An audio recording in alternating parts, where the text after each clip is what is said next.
Eh bien bonjour à tous messieurs dames, bienvenue sur cette nouvelle vidéo, j'espère que vous allez bien, c'est Fukyo. Aujourd'hui on se retrouve pour l'hebdo crypto de la semaine. Je n'ai pas eu le temps de vous le faire la semaine dernière, j'en suis désolé.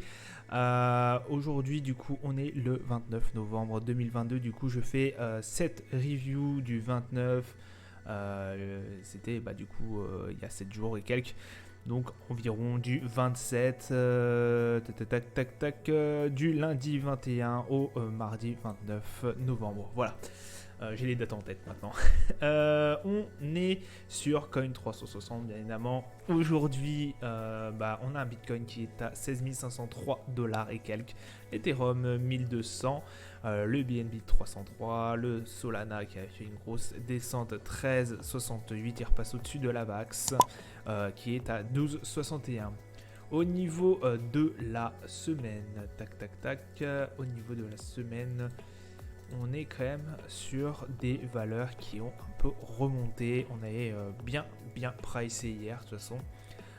Et même dans le reste de la semaine, le Bitcoin du coup qui gagne quand même plus 4%, 68, l'Ethereum qui gagne plus 10%, le BNB plus 19%, et etc. On a surtout un Dogecoin qui a pris 39 et quelques pourcents sur la semaine, c'est énorme. Pas mal de choses, ça bouge énormément au niveau d'Elon Musk, de tout ce qui est Twitter. On se rappelle que le Dogecoin est énormément lié à tout ce qui est Elon Musk, parce que il avait sur certains tweets, il avait dit son attachement à cette crypto-monnaie. Donc voilà, forcément, quand ça a repris, quand Twitter a été racheté par Monsieur Musk, forcément, ce Dogecoin a monté à balle. Il y a de cela quelques mois, on était quand même aux alentours des 0,7 dollars, quand même le Doge. Donc là, belle remontada. Bon, première actu, forcément, on va parler de la crypto-monnaie et plus de 50% des investisseurs perdent aujourd'hui de l'argent. On va pas revenir sur l'affaire FTX, beaucoup de monde en parle, ça fait énormément de bruit, je vous rappelle quand même un peu les faits. Sam Bankman-Fried, l'ancien PDG de FTX, a fait des magouilles pour être clair et net. Il a fait des magouilles, c'est toujours en procès d'ailleurs. Du coup, FTX, qui était le deuxième plus gros exchange de crypto-monnaie au monde, a coulé. Ce qui a amené une crise de confiance. Par-delà, au-dessus de ça, en plus, on s'est aperçu que Sam Bankman-Fried, donc voilà, que vous voyez sur la photo, a notamment aussi d'autres parts de sociétés, à d'autres sociétés où il faisait des transactions, il faisait payer à FTX, il envoyait de l'argent à ces sociétés détenues à 100% par lui, voilà, dans l'optique de se rémunérer comme un prince, on va dire. Il y a eu énormément de choses qui ont été faites en Zoom, je ne pourrais pas toutes les énumérer. De toute façon, il y a plein de vidéos qui en parlent, je vous en ai parlé sur les anciennes hebdo crypto. Voilà, on va pas revenir dans ce débat là. De toute façon, là c'est en jugement. FTX est en train de couler, ils ont appelé, alors je ne me rappelle plus son nom, ils ont appelé une personne justement pour que ceux qui détiennent des FTT arrivent à récupérer un peu d'argent. Il est notamment connu pour avoir fait bouger des entreprises, pour avoir récupéré certaines actions des entreprises qui avaient fermé, et puis au lieu que ça soit que chaque action, on rembourse aux actionnaires 15 centimes par action, il avait réussi à obtenir 36 centimes. Donc c'est toujours ça de gagner. Bon, là on va voir ce que ça a donné avec le FTT. Mais apparemment, de ce qu'on en sait, le gars n'a jamais vu ça. Il peut absolument pas se fier aux documents détenus par la société FTX. C'est incroyable. Apparemment tout est pourri, il n'y a rien qui est cohérent. Selon ses propres mots, il n'avait jamais vu ça de sa carrière. Donc à voir par la suite que ceux qui détiennent des FTT, on rappelle, le FTT était monté jusqu'à 20 dollars et quelques il n'y a pas si longtemps. Bon là il est à moins de 2 dollars et quelques le FTT, je crois même qu'il est passé pratiquement à zéro. À voir ce qu'ils vont pouvoir en retirer par la suite, mais ça risque d'être très très compliqué pour eux de retomber sur leurs pattes. De toute façon, c'est sûr et certain, beaucoup vont y laisser des plumes. Et notamment, plus de 50% des investisseurs perdent aujourd'hui de l'argent. C'est extrêmement compliqué. On est en énorme bear market. Je vous rappelle que sur les plus hauts qu'on ait connus sur la crypto-monnaie, le Bitcoin était avoisiné les 60K. Là, on est à peu près à 16K et des patates. Avec notamment l'hiver des cryptos qui ne cesse de se prolonger. On appelle ça l'hiver des cryptos. Et oui, tout est en train de chuter de façon énorme. Je vous prends l'exemple forcément du Bitcoin, mais je peux vous prendre aussi l'Ethereum. Moi j'avais l'habitude de le voir à 3, 5K et quelques. Je crois que ils avaient atteint 5K et quelques. Maintenant, on est à 1200 et quelques patates l'Ethereum. Alors oui, il y a eu du Proof of Stake. On est passé du Proof of Work au Proof of Stake avec tout ce qui est Ethereum 2.0. Certes, mais vous prenez même la VAX. La VAX a énormément pricé. C'est un hiver interminable et beaucoup de personnes meurent de froid, j'ai envie de vous dire. Puisque, on perd énormément d'argent. Alors, un des remèdes qu'on pourrait vous dire, c'est forcément n'investissez que ce que vous êtes capable de perdre. Si c'est 20 balles par semaine, c'est 20 balles par semaine. Et puis voilà, si vous perdez, vous perdez. Si vous gagnez, il y a moyen de gagner beaucoup. Il faut voir ça comme un investissement à long terme. J'ai pas d'autres mots à vous dire, j'ai pas d'autres choses à vous dire. Faites attention là où vous mettez de l'argent, sur quelle crypto vous investissez. Je vous prends l'exemple de Solana. Solana, moi j'en ai toujours. Solana a pris un énorme coup. Alors j'en ai acheté il n'y en a pas si longtemps parce que ça me tentait bien à 13 $ et quelques. Je suis pas sûr que forcément c'est très haut risque, parce qu'on sait que Solana est extrêmement lié à FTX. On y reviendra dans l'actu. Mais voilà, c'est un risque que je prends. Je l'ai acheté pas très cher, mais il y en a certains, ils l'ont acheté au plus haut quand ça valait 200 et quelques des patates ou 300 et quelques des patates. Là, quand vous la voyez à 15 $ et quelques sur Binance, ça fait très mal, quoi. Ça fait extrêmement mal. Donc, il y en a certains, ils se font ruiner là-dessus. On pense aussi au Terra Luna. Terra Luna qui, d'un seul coup, s'est mis à dévisser. Crise de confiance, hop, tout on retire, machin. Le Luna qui était quelque chose d'assez, une crypto de confiance, on va dire. Elle s'est vue dévisser et là tout le monde perd des fortunes et des fortunes. Il y en a certains, ils ont perdu tout leur argent de côté. Donc il faut absolument ne pas mettre tout dans le même panier. Il faut varier, j'ai envie de vous dire, les plaisirs. Moi j'ai de l'Avalanche, je vous le dis personnellement, j'ai de l'Avalanche, j'ai de l'Elrond, j'ai un peu de Bitcoin, j'ai un peu le Ape, j'en ai un peu je crois de tête. Ça c'est vraiment pour le délire, le Apecoin. J'ai forcément du Solana. Puis je vais pas vous détailler tout en fait. Je crois même que j'ai un peu de Dodge. J'avais miné un peu de Dodge. J'ai fait un temps. Bon voilà, je varie mes plaisirs. Si j'ai envie de faire, si je crois un peu en une crypto-monnaie, par exemple le Dogecoin. Moi je crois un tout petit peu, mais ça me fait juste rigoler quoi. L'Elrond, par contre, je fonde des sérieuses attentes envers Elrond et même envers Avalanche. C'est pour ça que c'est mes deux plus grosses positions pour l'instant. D'ailleurs, on va y retourner sur Avalanche et sur Solana dans les actus. Mais voilà. Ne mettez que l'argent que vous êtes prêt à perdre. Ça ne m'étonne pas. 50%, pour moi, ça paraît un chiffre assez ridicule. Pour moi, on était au minimum à 75%, pour vous dire. Alors après, je sais qu'il y en a énormément qui ont fermé, qui ont clôturé leur compte, qui ont tout retiré quand ils ont vu que ça commençait à fortement baisser quand même. Mais bon, voilà. Méfiez-vous. On a très bien vu ce que ça donnait avec FTX. Crypto.com était aussi dans la tourmente pendant un moment parce que forcément, quand FTX qui s'est crashé, et ça emmène beaucoup d'autres entreprises avec.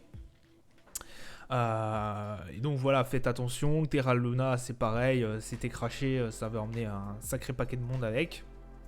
Donc méfiance en ce moment sur les cryptos et voilà, n'investissez ce que vous êtes prêt à perdre. Voilà, ce serait la phrase d'aujourd'hui. Le BlockFi du coup qui est en faillite, hein, bien évidemment.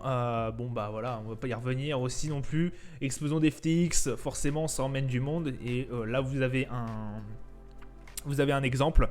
BlockFi qui avait déjà, qui était déjà très mal en point, hein, par notamment le chapitre de la faillite des UST et du Terra Luna. Donc voilà, ils avaient réussi à encaisser un peu ce premier choc. Le deuxième les a complètement fracassés, notamment avec cette faillite de FTX. Apparemment, ils auraient aussi emprunté 250 millions de dollars à une entreprise de Sam Bankman-Fried. Donc forcément, le patron je vous rappelle, Sam Bankman-Fried, c'est l'ancien patron, l'ancien CEO de FTX. Donc voilà, là forcément... c'est que c'est par la suite c'est pas bon d'avoir ce genre de choses. Forcément cette somme avait été donnée par les tokens FTT, en token FTT. Donc voilà, on sait que FTX avait énormément donné de tokens à gauche à droite, et comme vous payez en token FTT, maintenant le token FTT ça vaut plus rien. Voilà, 1,25$ aujourd'hui. Voilà. On est passé de 25 à 1,25. Maintenant j'ai la réponse. Donc voilà, là forcément au revoir BlockFi, hein. Merci d'être passé, c'est cadeau, hein. Et d'ailleurs ça m'étonne un peu qu'on soit que le 28 novembre, on ait juste cette info, hein. Pour moi ça fait un certain temps que FTX est mise en demeure, on va dire. Ça fait un certain moment que normalement BlockFi aurait dû réagir et aurait dû fermer. Mais bon, le service de lending du coup fini. Du côté de Solana, du coup, état des lieux. Et oui, Solana, alors je vous en parlais au début, on était, c'est un réseau qui est très proche de FTX, on le sait, c'est pour ça qu'il a énormément pricé par la suite, au moment où FTX est parti en vrille. Faut savoir que depuis son lancement, voilà, FTX surveillait de très proche la blockchain.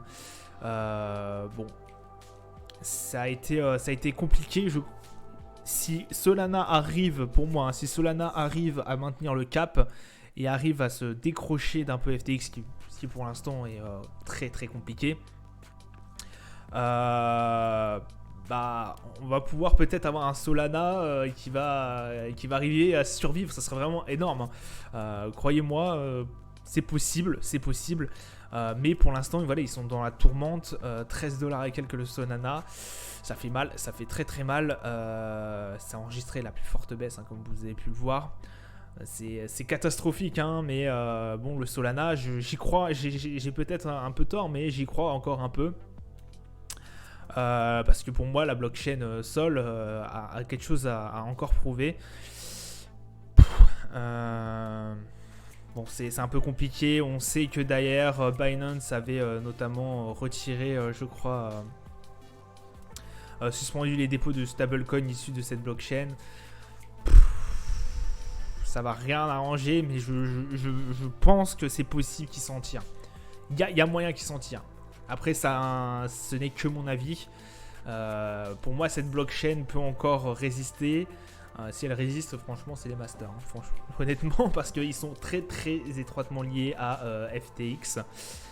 Du coup, vu qu'FTX est en train de plonger, forcément Solana est en train de plonger avec eux. Mais voilà, ça fait un certain moment quand même qu'ils sont toujours au-dessus de la max, qu'ils arrivent à se maintenir un peu au-dessus, qu'ils sont au-dessus des 10$ et quelques.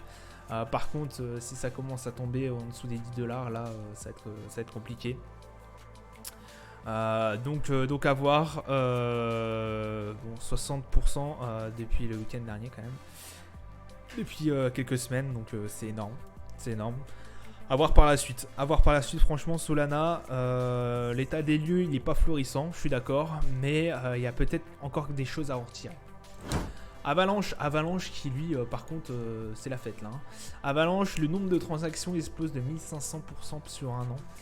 C'est énorme, c'est vraiment une crypto que je vois aller dans le long terme. Le réseau Avalanche pour moi est vraiment très complet. Si ce n'est pour le dire, l'un des meilleurs. Voilà. c'est pour ça qu'à mon avis, il y a 1500% sur un an. Avalanche, j'en ai pour vous le dire. Une augmentation de 1500%, ça me paraît énorme quand même, hein, la vache. Un projet solide lié à la forte idéologie cryptographique qui manque parfois cruellement à la concurrence. C'est vrai. 450 millions de transactions quotidiennes cumulées quand même, hein, c'est énorme, hein, c'est incroyable. Il pointe à la sixième place, avec un montant estimé à 792 millions de dollars selon le site Défi Lama.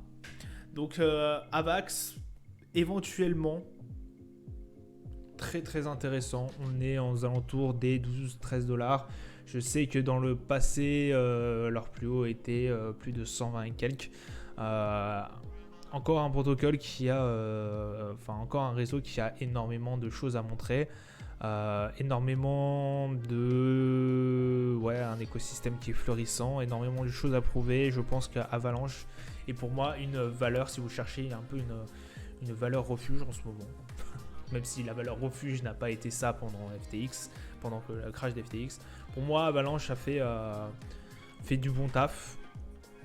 C'est une valeur pour l'instant qui me paraît assez sûre. C'est toujours, je dis ça toujours au conditionnel.